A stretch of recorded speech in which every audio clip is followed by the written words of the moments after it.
Angel one यानी कि angel broking के क्वार्टर थ्री के रिजल्ट आ चुके हैं। कंपनी की तरफ से रिजल्ट के साथ साथ कुछ और कॉर्पोरेट एक्शन का ऐलान किया गया है, तो सभी चीज़ों को हम इस वीडियो में कवर करेंगे। एंजल वन की तरफ से जारी किया गया ये दोस्तों लेटर है। आप चाहे तो एनएसई बीएसई की साइट से इसको डाउनलोड करके स्टडी कर सकते हैं। सबसे पहले बात करेंगे कंपनी ने जो डिक्लेरेशन दिया है खास तौर पर इंटरिम डिविडेंड को लेकर। ये दोस्तों हम लोग को फर्स्ट इंटरिम डिविडेंड देखने को मिलने वाला है 2025-26 के फाइनेंशियल ईयर की अगर बात की जाए तो दोस्तों कितने रुपए का डिविडेंड है देख सकते हैं आप लोग। 23 रुपए का कंपनी ने डिविडेंड का ऐलान किया है, जिसकी रिकॉर्ड डेट भी साथ के साथ 21 जनवरी 2026 इन्होंने रख दी है। तो पहला क्वेश्चन तो डिविडेंड का था जो कंपनी की तरफ से कहा गया था, इसको कंपनी ने अप्रूव कर दिया है। दूसरा था दोस्तों किसको लेकर, स्प्लिट को लेकर। यस दोस्तों, स्प्लिट अगर देखा जाए कंपनी का तो 10 रुपए की फेस वैल्यू वाली फिलहाल ये कंपनी देखने को मिलती थी। तो दोस्तों उसको क्या किया इन्होंने, 10 को एक यानी कि जो 10 रुपए की फेस वैल्यू वाला एक शेयर था उसको 10 टुकड़ों में बांटने को मंजूरी दे दी है। यानी कि एक के बदले 10 शेयर में के टुकड़ों में ये कंपनी का शेयर बंटने वाला है। तो 10 रुपए की फेस वैल्यू को 1 रुपए की फेस वैल्यू में इन्होंने स्प्लिट को मंजूरी दे दी है, सब डिवीजन को मंजूरी दे दी है। तो ये कहीं ना कहीं एक काफ़ी इंपॉर्टेंट पॉइंट है। इसके अलावा कंपनी ने और भी कई सारी दोस्तों चीज़ें की हैं, तो आप चाहे इनको भी देख सकते हैं।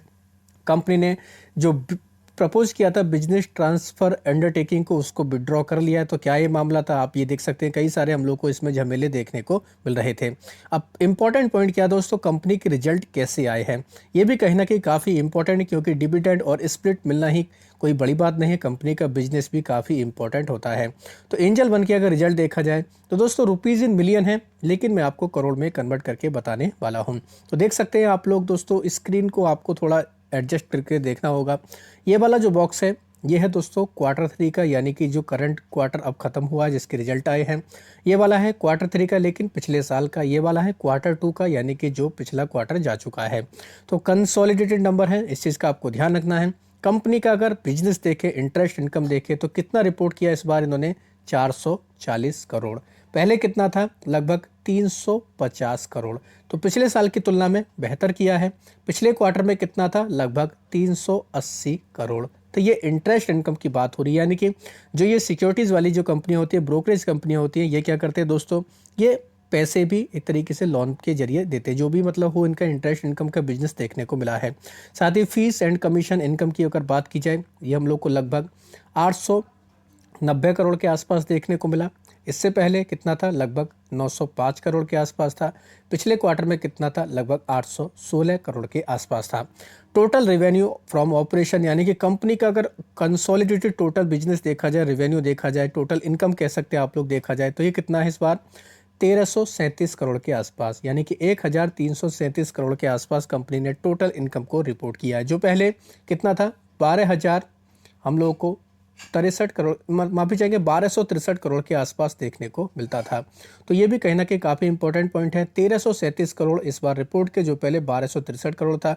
पिछले क्वार्टर में लगभग 1204 करोड़ था। तो ईयर ऑन ईयर के बेसिस पर कंपनी की इनकम बढ़कर आई, क्वार्टर ऑन क्वार्टर के बेसिस पर भी कंपनी की इनकम बढ़कर आई। तो कह सकते हैं यहाँ तक कंपनी ने काफ़ी बेहतर परफॉर्मेंस रिपोर्ट किया है। इनके अलावा कंपनी के खर्च वगैरह देखें, यानी कि एक्सपेंसेस देखें, कंपनी ने कितना एक्सपेंस किया, ये भी कहीं ना कहीं काफ़ी इंपॉर्टेंट पॉइंट माना जाता है। इस बार कंपनी ने 964 करोड़ खर्च किया, जिसमें फाइनेंस कॉस्ट भी है, फीस एंड कमीशन एक्सपेंसेस भी हैं, अदर एक्सपेंसेस भी हैं, एम्प्लॉयज़ का खर्च भी है। तो ये सारी चीज़ें हम लोगों को देखने को मिली हैं। तो इस वजह से कह सकते हैं कंपनी का खर्च भी बढ़कर आया है। पिछले साल कंपनी का खर्च कितना था, 876 करोड़ का था। पिछले क्वार्टर में 910 करोड़ के आसपास था। तो पिछले क्वार्टर की तुलना में भी, पिछले साल की तुलना में भी जिस तरीके से कंपनी का रेवेन्यू बढ़ा है, उसी के अकॉर्डिंग हम लोगों को कंपनी का खर्च बढ़कर आते हुए देखने को मिला है। तो कंपनी का जो टोटल रेवेन्यू है, यानी कि टोटल इनकम है, उसमें से टोटल एक्सपेंस को माइनस करेंगे तो क्या आता है, पीवीटी, यानी कि प्रॉफिट बिफोर टैक्स सामने आता है। तो ये कितना रिपोर्ट किया इस बार, 373 करोड़ के आसपास। जो पहले कितना था, 387 करोड़। पिछले क्वार्टर में 293 करोड़। तो पिछले क्वार्टर की तुलना में बेहतर किया है। पिछले साल की तुलना में देखें तो मामूली सा हम लोगों को ये गिरकर आते हुए देखने को मिला है। तो कंपनी है, कंपनी कोई भी कंपनी होती है, उसको चलाने के लिए सरकार को टैक्स भी देना पड़ता है। तो यानी कि अभी तक प्रॉफिट बिफोर टैक्स था, टैक्स वगैरह देने के बाद कंपनी के पास में कितना हम लोगों को पैसा आते हुए देखने को मिला, आप लोग देख सकते हैं। प्रॉफिट फॉर द पीरियड की अगर बात की जाए, यानी कि सारे एडजस्टमेंट ये हमें यहाँ पर देखने को मिल रहे हैं। कितना रिपोर्ट किया है कंपनी ने, लगभग आप लोग देख सकते हैं। थोड़ा जूम कर लेते हैं। कंपनी ने रिपोर्ट किया 268 करोड़ के आसपास, यानी कि 268 करोड़। पिछले क्वार्टर में कितना था, 211 करोड़। तो पिछले क्वार्टर की तुलना में कंपनी का बढ़कर आया पैट। पिछले साल कितना था, 281 करोड़।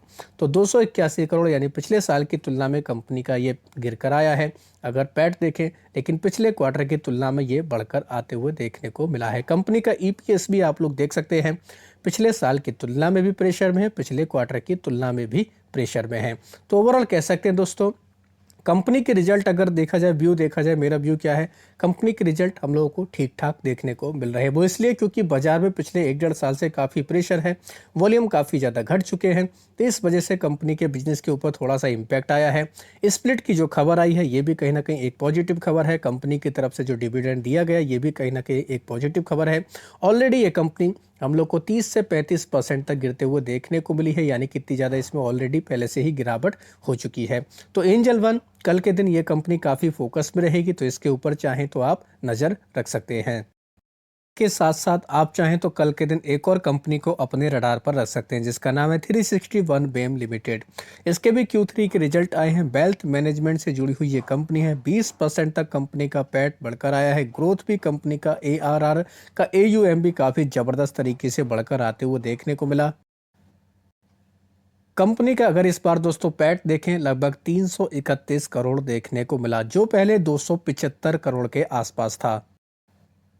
कंपनी का इसके अलावा रेवेन्यू देखें, ये भी लगभग 22% तक बढ़कर है, 826 करोड़। रेवेन्यू फ्रॉम ऑपरेशंस देखें, ये भी हम लोग को 33% तक बढ़कर आते हुए देखने को मिला, 806 करोड़ के आसपास अगर बोला जाए, तो जो पहले 605 करोड़ के आसपास था। ARR रेवेन्यू देखें, ये 45% बढ़कर आया है, 619 करोड़ के आसपास। साथ ही कंपनी का जो असेट अंडर मैनेजमेंट देखा जाए, यानी जिसको शॉर्ट में AUM बोलते हैं, ये 7,11,398 करोड़ देखने को मिला, जो पहले 3,17,906 करोड़ के आसपास था। तो ज़बरदस्त कंपनी की तरफ से ये हम लोग को ग्रोथ देखने को मिली है, जिसकी वजह से बोल सकते हैं हम लोग ये कंपनी भी कल के दिन काफ़ी बेहतर परफॉर्मेंस दिखा सकती है। तो रिजल्ट के दम पर एंजल वन और हम लोग को 361 बेम, जिसको बोलते हैं वेल्थ मैनेजमेंट कंपनी, जो ये हमें देखने को मिल रही है, इसके ऊपर काफ़ी रिएक्शन देखने को मिल सकता है। खासतौर पर कह सकते हैं दोस्तों, कैपिटल मार्केट वाली कंपनी में काफ़ी ज़बरदस्त हम लोग को फिलहाल परफॉर्मेंस देखने को मिल रहा है। इससे पहले ही दोस्तों हम लोग को HDFC AMC के रिजल्ट देखने को मिले, उसके भी काफ़ी ज़बरदस्त नंबर आए थे। ICICI प्रूडेंशियल AMC के रिजल्ट आए, उसके भी काफ़ी ज़बरदस्त नंबर देखने को मिले हैं।